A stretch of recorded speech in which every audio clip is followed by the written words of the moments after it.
ঝাঁক ঝাঁক বেঁধে কিলবিল করা এই পোকাগুলো যেন সোনার থেকে দামি। অনেক লালন পালন করে তৈরি করা এক একটি পোকা একাই তৈরি করতে পারে প্রায় 700 গজের মতন সুতো। ওই সুতাগুলো দিয়ে তৈরি করা হয় মূল্যবান সিল্কের শাড়ি, যেটা এখনকার বাজারে অনেক প্রচলিত। ফুটন্ত পানিতে গুটিগুলোকে দেখে মনে হতে পারে যেন রান্না করার জন্য কোনো সবজি সিদ্ধ করা হচ্ছে, কিন্তু আদৌ তা নয়। রেশম গুটি থেকে সুতো তৈরি করার প্রাথমিক ধাপ এটি। রেশম পোকা থেকে গুটি তৈরি করা, তারপর সুতা তৈরি করা অত্যন্ত জটিল এবং সময় সাপেক্ষ কাজ। এই সমস্ত প্রকার জীবনচক্র কয়েকটি ভিন্ন ভিন্ন ধাপে বিভক্ত। নির্দিষ্ট এক পর্যায়ে গিয়ে এই পোকা তার মুখ থেকে লালা বের করে শরীরের চারিদিকে সুতোর একটি আস্তরণ তৈরি করে। পরবর্তী সময়ে ধীরে ধীরে ওই আবরণ শক্ত খোলসে পরিণত হয়। এই আবরণযুক্ত কীটকেই গুটি বলা হয়। এই গুটিগুলো থেকে তৈরি করা হয় রেশম সুতো। 24 থেকে 25 ঘন্টা সময় লাগে এদের এই গুটি তৈরি করতে, আর মোটামুটি 7 দিনের মধ্যে এটা কমপ্লিট হয়ে যায়। গুটিগুলো তৈরি করার পর পোকাগুলো দেখতে পাওয়া যায় না, ভেতরেই আটকে যায়। মাকড়সা যেরকম সুতো বের করে ঠিক সেই রকম এই পোকাগুলো মুখ দিয়ে লালা বের করে এবং সুতো তৈরি করে। গুটিগুলো থেকে সুতো বের করার জন্য গুটিগুলোকে সিদ্ধ করতে হয় দীর্ঘক্ষণ ধরে, আর এগুলোকে অনেক গরম পানিতে সেদ্ধ করা হয়। এরপর 8 থেকে 10টি গুটির মাথায় একসাথে নিয়ে তৈরি করা হয় সুতা। প্রতিটি গুটি থেকে বের করা হয় 500 মিটার সুতো। এই সমস্ত কাজের জন্য বর্তমানে এখন বড় বড় মেশিন এসেছে। এই মেশিনগুলোর সাহায্যে সুতা বের করা খুবই সহজ। এছাড়াও গ্রামের দিকে যে সমস্ত মানুষগুলো থাকে তারা এই সুতাগুলো হাতের সাহায্যে বের করে থাকে, আর বড় বড় কোম্পানিরা তাকে পারিশ্রমিক দিয়ে থাকে। গুটি থেকে সুতা তৈরি করার কাজটি মূলত নারীরাই করে থাকে। কারখানাতেও তারা সুতা তৈরি করেন দৈনিক মজুরি হিসাবে। এখানে সবাই এর প্রোডাকশনের উপর কাজ করে। প্রতিদিন একটা টার্গেট দেওয়া হয়। যদি এরা 2000 গুটি থেকে সুতা বের করতে পারে তাহলে দেয়া হয় 200 থেকে 250 টাকা, না হলে এদের বেতন কমে যায়। এরপর এই সুতা দিয়ে তৈরি করা হয় বিখ্যাত রাজশাহী সিল্কের কাপড়।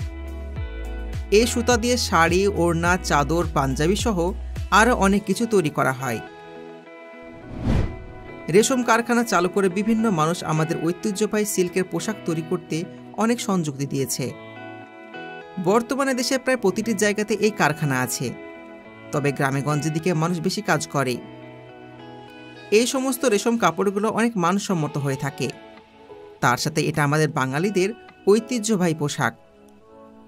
আপনারা জেনে অবাক হবেন, বর্তমানে বিদেশে অনেক বড় বড় ফ্যাক্টরি তৈরি করা হয়েছে, যেখানে এই রেশম পোকা চাষ করা হয়, আর এই সব পোকা থেকে কাপড় তৈরি করা হয়। এবার চলুন আপনাদেরকে একটা ফ্যাক্টরিতে নিয়ে যাই, যেখানে আপনারা দেখতে পাবেন কিভাবে অধিক থেকে অধিক মাত্রায় রেশম পোকা থেকে কাপড়, সুতা উৎপাদন করা হচ্ছে। রেশম চাষ করার জন্য সবপ্রথমে এর ডিম সংগ্রহ করা হয়।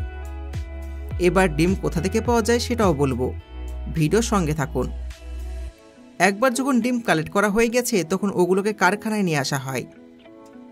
এই যে আপনি দেখতে পাচ্ছেন এইগুলো হচ্ছে ডিম। এবার সময় এগুলো থেকে লার্ভা বের করার।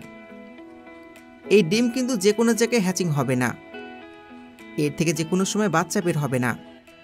এর জন্য দরকার অন্ধকার আচ্ছন্নময় জায়গা, যেখানে হালকা হালকা আলো আসবে। ডিমের কোয়ালিটি আর আলাদা আলাদা প্রজাতির উপর ডিপেন্ড করে এর হ্যাচিংয়ের টাইম।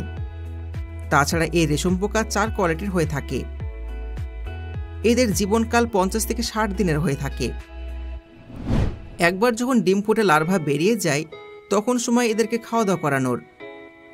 এর জন্য এক আলাদা গাছের পাতা দেয়া হয়, আর যে গাছকে আমরা সাধারণত তুঁত গাছ বলে জানি। এই সমস্ত কৃষকরা এই গাছ চাষ করে থাকে।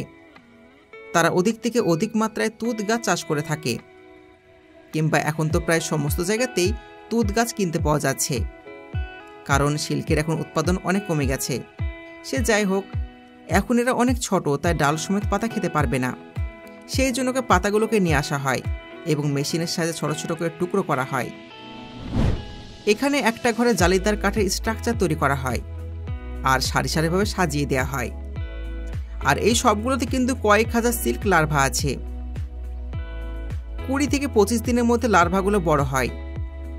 এখন এরা গোটা গোটা পাতা খেতে পারবে, তাই এদেরকে গোটা গোটা পাতা দেওয়া হয় ডাল সহ।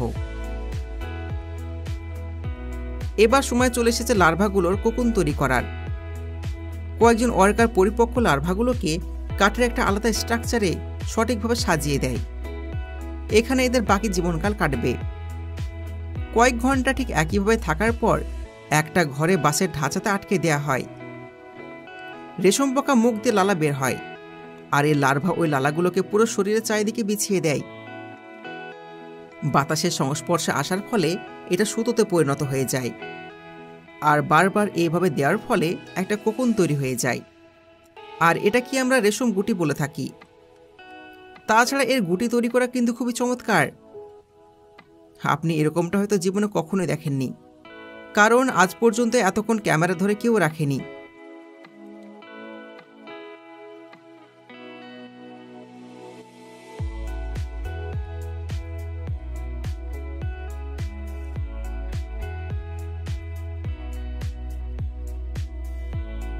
আমার এই বন্ধু অনেক মেহনত করে ভিডিও তৈরি করেছে, আর এত সুন্দর দৃশ্যের জন্য লাইক তো করতেই পারেন।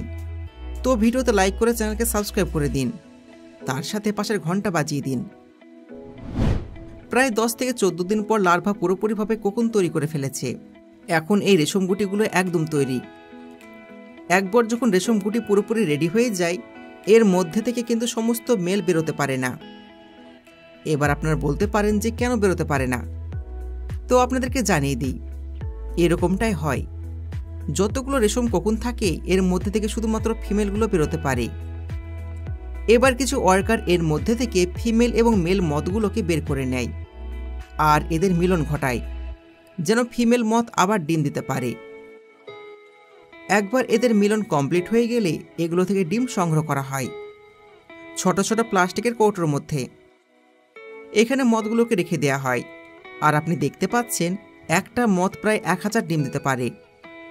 একবার ডিম দেওয়া শেষ হয়ে গেলে তারা মারা যায়, আর পুরুষ যে মথগুলো ছিল তারা আবার সঙ্গম ঘটানোর জন্য প্রস্তুত থাকে। আপনি তো দেখলেন যে কিভাবে ডিম তৈরি করা হচ্ছে। এবার এখান থেকে ডিমগুলোকে আবার ফার্মে পাঠিয়ে দেওয়া হয়, যারা আবার রেশম তৈরি করে। এবার আপনাদেরকে দেখায় যে সমস্ত রেশম পুরোপুরিভাবে তৈরি হয়ে গেছে, অর্থাৎ যে রেশম গুটিগুলো ছিল ওগুলো দিয়ে কী করা হচ্ছে। তো ওগুলোকে সব প্রথমে ফ্যাক্টরি থেকে অন্য জায়গায় সাপ্লাই করা হয়। এখানে গরম জলে সেদ্ধ করা হয়, এর ফলে ওপরে সিল্ক নরম হয়ে যায়, আর সুতা তৈরি করা হয়। এখান থেকে খুবই সহজে সুতা তৈরি হয়ে যায়। কিছু কিছু মেশিন অনবরত কাজ করে, আর যে সুতোগুলোকে পরে বড় বড় কাটিংয়ে লোড করা হয়। পরে এগুলোকে শুকিয়ে পাঠিয়ে দেওয়া হয় কাপড় তৈরি করা ফ্যাক্টরিতে।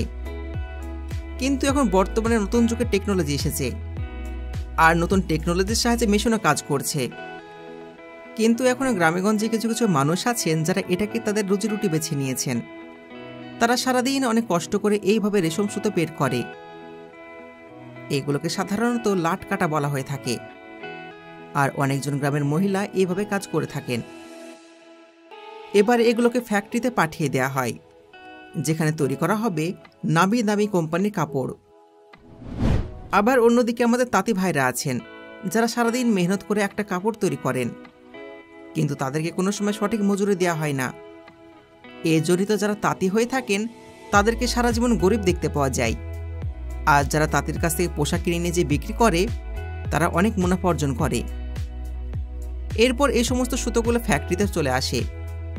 এবার এখান থেকে এগুলো কাপড় তৈরি করা হয়, যেগুলো বাজারে ডিমান্ড অনেক বেশি। সিল্কের দামি দামি কাপড়গুলোর দাম প্রায় 10 থেকে 20,000 টাকা হয়ে থাকে। তো বন্ধুরা, কেমন লাগলো আজকের ভিডিও? আশা করছি অনেক ভালো লেগেছে। ভিডিও ভালো লেগে থাকলে লাইক করুন, চ্যানেলকে সাবস্ক্রাইব করুন। দেখা হচ্ছে নতুন ভিডিওতে। ধন্যবাদ।